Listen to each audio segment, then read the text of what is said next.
You're listening to TurkishSoccer.com's Turkish Football Podcast. Hello, everyone. My name is Ahmet Bob Turgut. Welcome to a brand new podcast again. I'm a little late. I will like to tell you that because of my personal business, I just did this podcast in the last minute before the Week 11 matches. Again, sorry about that. But let's get to right to the point. We'll recap the Week 10, and we'll look at some of the games on Week 11, what will happen. As you know, the Week 11 starts today on Friday, with first place team plays at home, Trabzonspor against Çaykur Rizespor. Rizespor, Trabzonspor match should be a Black Sea Derby match, and it will be in Trabzon. We'll get to the details. First, let me recap what happened in the Week 10 for you guys. As I mentioned to you that in the Week 10, it was the biggest match of the week. It was going to be a Besiktas Galatasaray match that played on this past Monday. And guess what? The team that is doing bad in the Champions League beat the team is doing really good in the Europa League, who are first in their group, Galatasaray, 2-1. Galatasaray scored first, but Besiktas came back with back-to-back goals from Canadian international Kyle Larin. Now, we'll go into details mostly about this match, what happened in this match. You'll get my rants and my homily about this match. But first, I will give you all the results and scores on Week 10. But I want to tell you something. I've been telling you guys about this. Fenerbahçe, another disaster loss for Fenerbahçe in the Week 10. So, there's a problem in Fenerbahçe's team. Definitely. Either Fenerbahçe's coach is going at half of the season, or Mesut Özil is going to leave. This coach has a problem. Two things. The first problem, Fenerbahçe, with the type of players that they have on their roster, they cannot play three-man defense. Number one. Number two, Fenerbahçe can't keep Mesut Özil on the sideline or put him in the last 10 minutes into the match. If you have a guy who's been all over the world, known, you want to use him right. This is what happened with Adana Demirspor. When Turkish coach had a problem with Mario Balotelli, he was gone and Balotelli stayed. And after he left, Balotelli started scoring, which he did score this past weekend, another goal. So I'm telling you, Fenerbahçe coach Pereira, you are doing something wrong. And you are egoist, because you got to make sure, get your play system according to Mr. Özil. Even though he's at the age, that over 30 age, but you could use him. You could use him for another year if you play the way that he wants to play, if you want to use him. This is the thing. So Fenerbahçe has to make a decision. Ali Koç, you have to make a decision. It's either Mesut Özil or Pereira, because the Fenerbahçe fans outraged right now. They're very sad and mad. So we'll see what happens. And looking at all the results, let me run down for you Week 10 results for you. And Week 10, as I mentioned to you the last podcast, started on last Friday.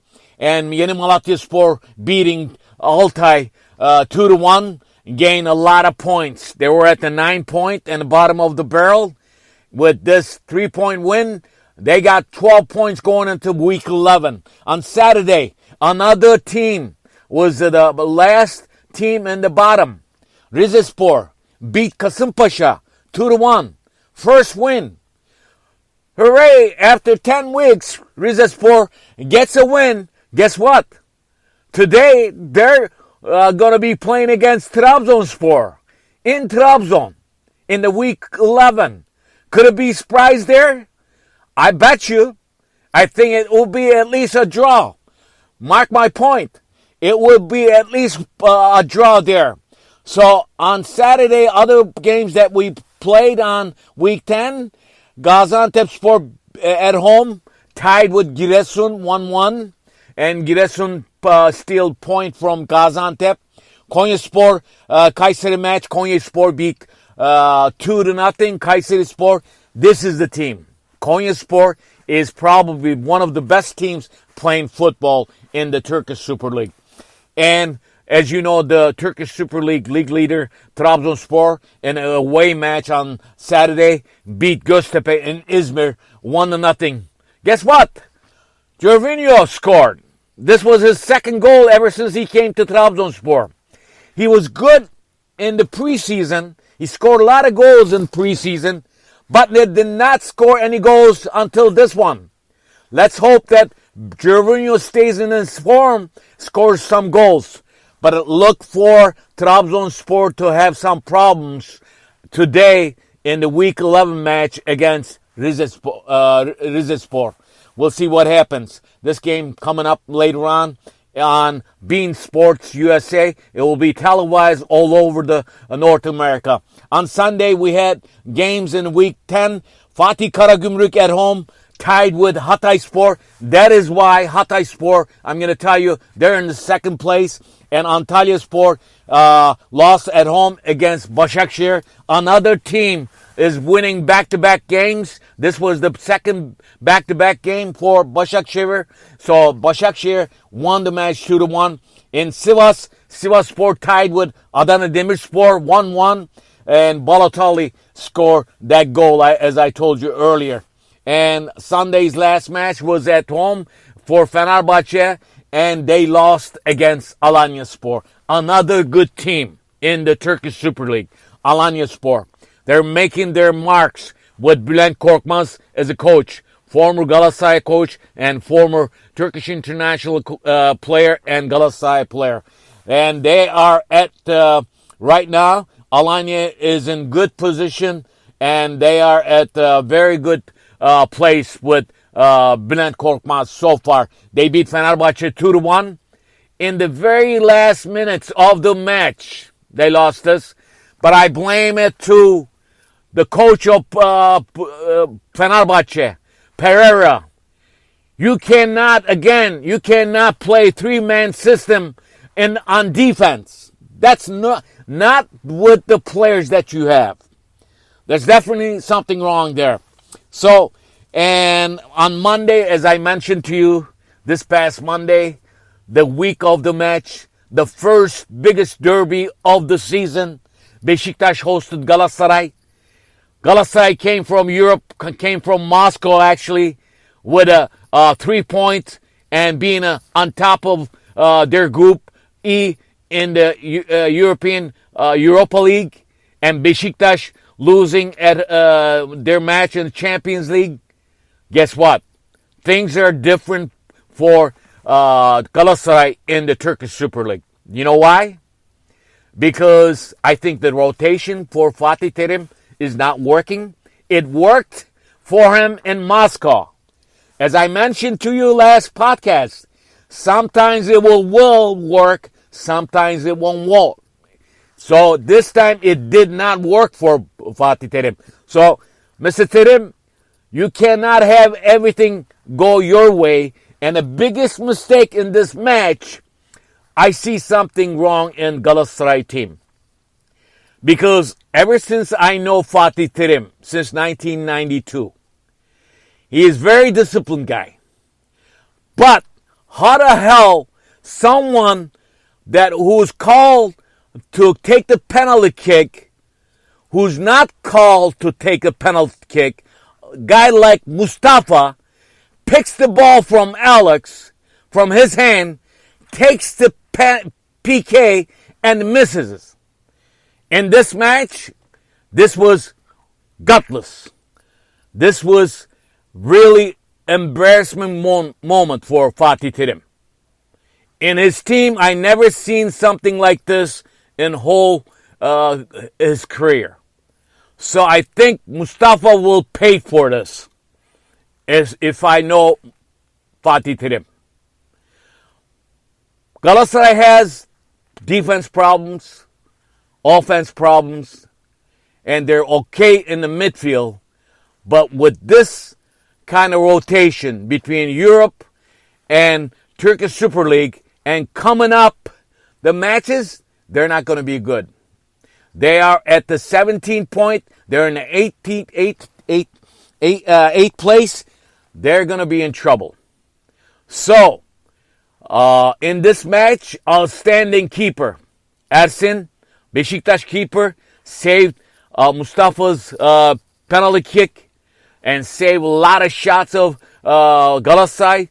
And then another player that made a difference for Besiktas, Kyle Larin. Let's face it, Kyle Larin, when he came to Besiktas, a lot of naysayers talked about Kyle Larin not being a good player. Now, those naysayers better look at the mirror and look at the Kyle Larin. I think if you use Kyle Larin right, which Sergen Yalçın is doing that, you will have him score for you. So that is the things for week 10. That's what happened at the end of the week 10. Trabzonspor is in first place with 24 points. Second place, Hatayspor with 20. Besiktas is in third place with 20 points. And also Alanyaspor in fourth place with 20 points. Fenerbahçe in fifth place with 19 points. Sixth place, Karagümrük is 18 points. They have 18 points. Seventh place, Konya with 17 points. And eighth place, Galatasaray with 17 points. And the last team of the Turkish Super Lig still, Rizespor with 4 points. And 19th place, Kasımpaşa, 6 points. And you have Göztepe and you have Antalya there as far as with Giresun. So things are hot on the bottom. Also, things are hot on the top of the Super League in Turkey. So, week 11. Let's get to it because the time is getting low. On Friday today, the first place team, Trabzonspor at home against Rizespor. On Saturday, Kasımpaşa at home against Yeni Malatya. And Altay will host Sivasspor and Hatayspor, Besiktas. This should be a very good, fun match. Both teams at 20 points. The winners will be close to the leader. But in case of a tie, the Trabzonspor, if they win on Friday, they'll open the gap. And also on Saturday, Konya hosts Fenerbahçe, another very important match. Sunday, you have Kayseri hosting Fatih Karagümrük. Alanya will be at home against Göztepe. And Galatasaray will be at home against Gaziantep. That should be a fun match too. Look for Gaziantep to surprise Galatasaray. On Monday, you have two matches. Başakşehir will be at home against Adana Demirspor. Two very good teams. The two teams that have won back-to-back their games. Başakşehir with 12 points and Adana Demirspor is with 13 points. This should be 4 points and look for a draw in this match too. And Monday also, Giresunspor will be at home against Antalyaspor and they both have 9 points. So Monday matches will be points to survive in the league. Let's see what happens. Remember, after week 11 matches played, week 12, the biggest match, derby match is coming up. Actually, it's not a derby, biggest match. Besiktas will host Trabzonspor. See you next time. Listen to my podcast wherever you listen to your podcasts. Bye-bye.